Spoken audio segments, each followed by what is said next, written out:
अस्सलाम वालेकुम नाज़रीन, मैं आपका मेज़बान जिलानी और आप देख रहे हैं मेरा यूट्यूब चैनल जिलानी फिलहाल। तो आज हम बात करेंगे टेक्नोलॉजी डिजिटल वर्ल्ड के नए आइडियाज़ की।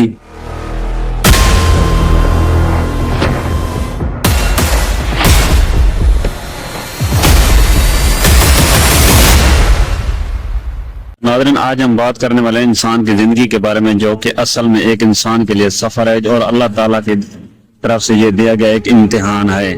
और अगर मैं इसको आपको इस्लामिक तौर पे बताऊं तो कुरान और हदीस की रोशनी में इंसान की ज़िंदगी का असल मकसद उसकी बंदगी और अल्लाह ताला की पैरवी करना है।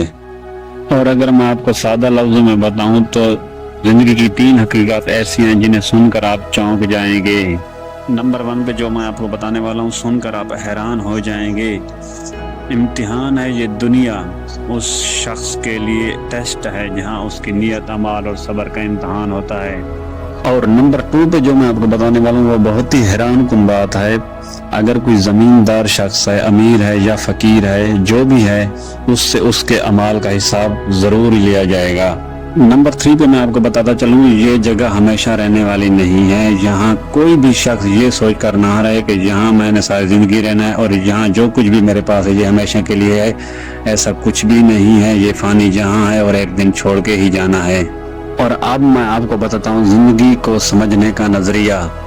ज़िंदगी मौका है अच्छे अमाल करने का, अपनी आखिरत को बेहतर बनाने का। कुछ लोग ऐसे हैं जो सिर्फ और सिर्फ अपने मकसद की तलाश में होते हैं, और कुछ लोग ऐसे भी हैं जो किसी खुशी, गम और हर किसी का दुख समझते हैं। और आखिर में बस यही कहूँगा कि ये जो ज़िंदगी है इस्लाम के नज़दीक ये कोई भी मैंने नहीं रखती है। इस्लाम के नज़दीक जो ज़िंदगी है वो आखिरत की ज़िंदगी है, और ये जगह फ़ानी जहाँ है और एक दिन छोड़ के जाना ही है। इस्लाम के नज़दीक असल ज़िंदगी आखिरत की ज़िंदगी है जो हमेशा रहने वाली है। तो दोस्तों, आज के लिए इतना ही। अगर हमारी वीडियो अच्छी लगी तो वीडियो को लाइक कीजिए, और चैनल पर नए हैं तो चैनल को भी सब्सक्राइब कीजिए, ताकि ऐसी वीडियोस आइंदा भी आपको देखने को मिलती रहें। तो मिलते हैं किसी नेक्स्ट वीडियो में, तब तक अल्लाह हाफिज़।